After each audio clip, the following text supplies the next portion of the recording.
Jai Hind everyone, my name is Sandhya Patidar and I am here with the next video of our series for Air Force Phase 2. In this video, I'll talk about the e-waste. So, e-waste होता क्या है?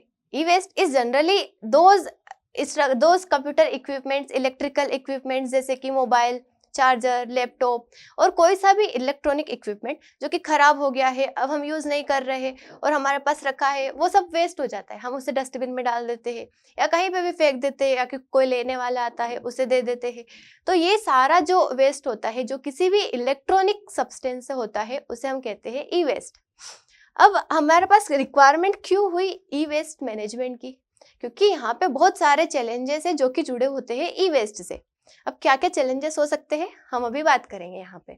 तो पहला है rapid growth of e waste.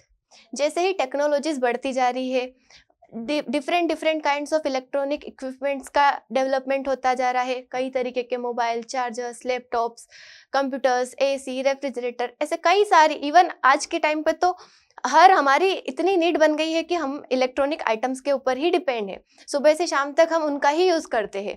तो with the increase in technology, with the increase in electronic items, इतने सारे items हो गए हैं और उनका कम टाइम स्पेंड होता है, थोड़े टाइम बाद वो खराब हो जाते हैं। तो वही क्या क्रिएट करते हैं, ई वेस्ट क्रिएट करते हैं।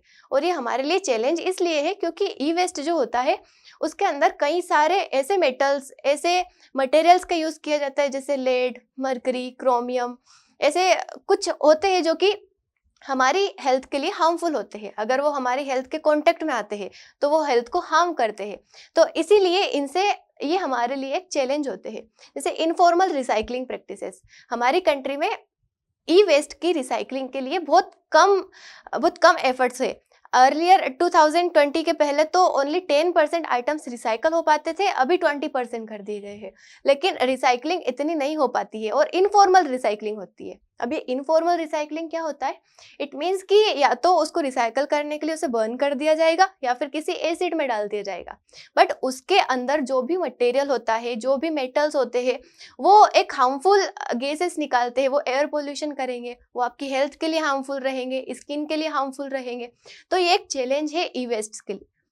उसके बाद होता है लैक ऑफ इंफ्रास्ट्रक्चर। हमारे यहाँ प्रॉपर मैनेजमेंट नहीं है, इंफ्रास्ट्रक्चर इतना अच्छा डेवलपमेंट नहीं हो पाया है कि ई वेस्ट का प्रॉपर मैनेजमेंट कर पाए, प्रॉपर उसका कलेक्शन कर पाए। उसके बाद है लैक ऑफ अवेयरनेस।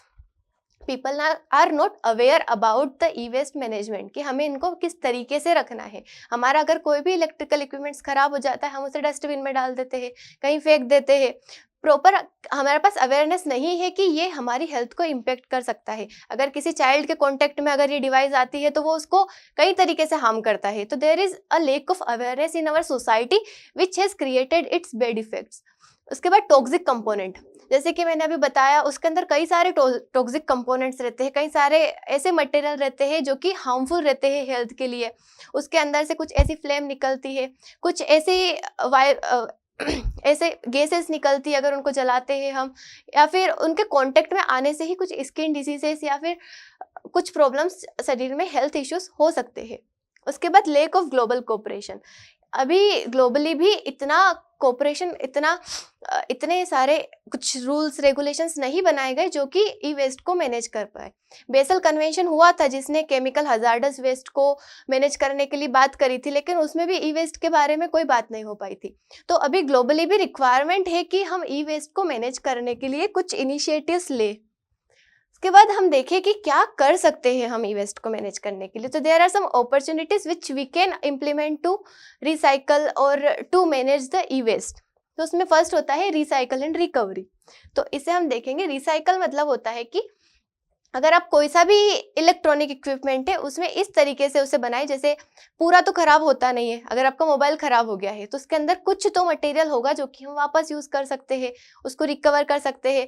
तो उसको मटेरियल को निकाल के फिर नए प्रोडक्ट में यूज़ करना है। इससे एक तो वेस्ट कम होगा और वो इन्वायरमेंट में इफेक्ट कम करेगा। इसके बाद होता है एक्सटेंडेड प्रोड्यूसर रिस्पॉन्सिबिलिटी। ये बहुत एक अच्छा ही इनिशिएटिव है जो कि 2011 में हमारी कंट्री में लिया गया था। क्योंकि इससे क्या होता है कि अगर कोई प्रोड्यूसर, कोई मैन्युफैक्चरर कोई भी आइटम अगर प्रोड्यूस करता है तो that person would be accountable from manufacturing to the recycling और डिस्पोजल ऑफ दैट आइटम, मतलब जब तक अगर उसने बनाया है कोई प्रोडक्ट तो उसको बनाने से लेकर उसका पूरी तरीके से वापस डिस्पोजल नहीं हो जाता तब तक रिस्पॉन्सिबिलिटी रहती है प्रोड्यूसर की। तो प्रोड्यूसर को रिस्पॉन्सिबल बनना है, या तो ऐसी पॉलिसी बनाए कि आज अगर आप हमारे पास से कोई प्रोडक्ट लेके जा रहे हैं तो वापस हमारे पास वापस उसको प्रोडक्ट को वापस दे दे, अगर खराब हो गया है वो तो कहीं फेंके ना।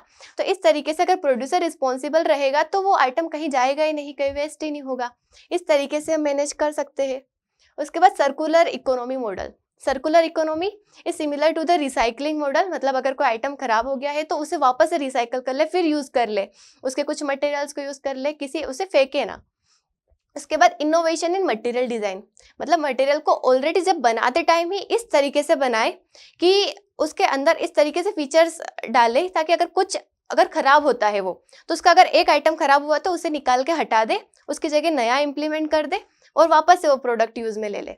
तो इनोवेशंस अगर आएंगे उसके डिजाइन में तो भी हेल्प करेगा वो आपको ई वेस्ट मैनेजमेंट में।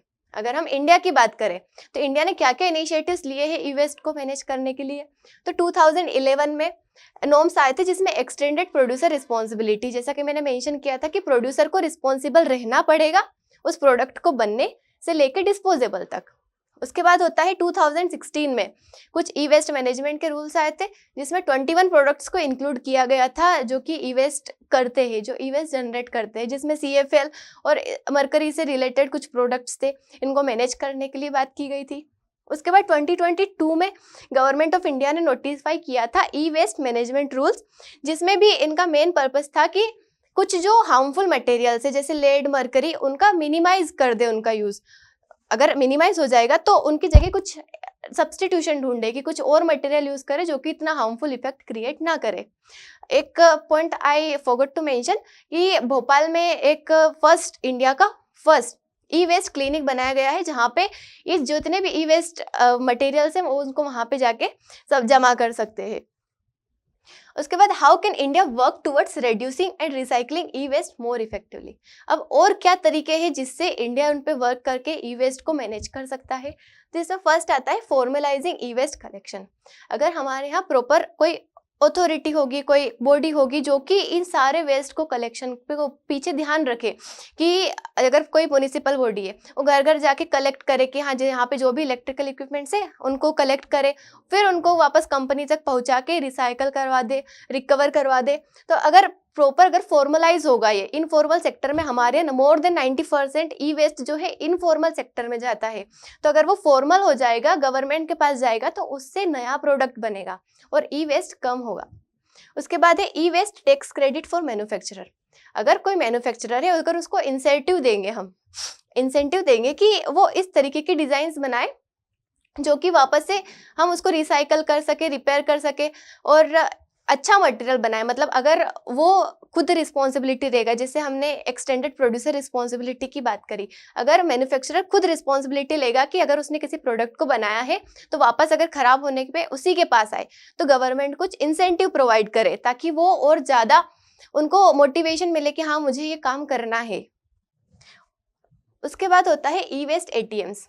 ई वेस्ट ATMs बनाए जाए ताकि लोग उनके इलेक्ट्रॉनिक आइटम्स को उसमें डालें और उसके बदले में कुछ उनको पैसे मिल जाए, कुछ इंसेंटिव मिल जाए, कुछ भी उनका फ़ायदा हो। अगर उनका लोगों का फ़ायदा होगा तो डेफिनेटली वो करेंगे ये काम। तो इस तरीके से कुछ काम करना चाहिए। उसके बाद ई वेस्ट ट्रैकिंग एंड सर्टिफिकेशन, मतलब ट्रैक करे कि वो प्रोडक्ट कहाँ से कहाँ तक गया, अभी कहाँ है, ताकि उसको हम कलेक्ट करने में ईजी हो, कलेक्ट करने के प्रोसेस इजी हो जाए।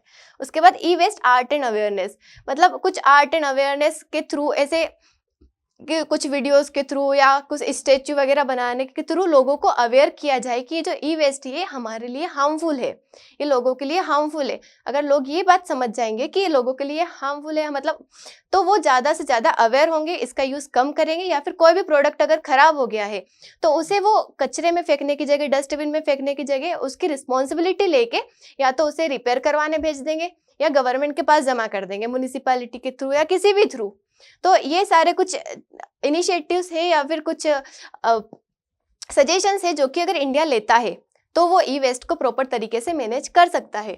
हमने देखा कि आज के टाइम पे टेक्नोलॉजीज बढ़ने की वजह से बहुत ज़्यादा ई वेस्ट जनरेट होता है और इसको मैनेज करना हमारी रिस्पॉन्सिबिलिटी है। अगर हर पर्सन अवेयर हो जाएगा, हर लोग अवेयर हो जाएंगे कि हमें इसको किस तरीके से यूज़ करना है, तो ऑटोमेटिकली ये मैनेज हो जाएगा। So I end up this video and I will meet in next video with next session. Thank you.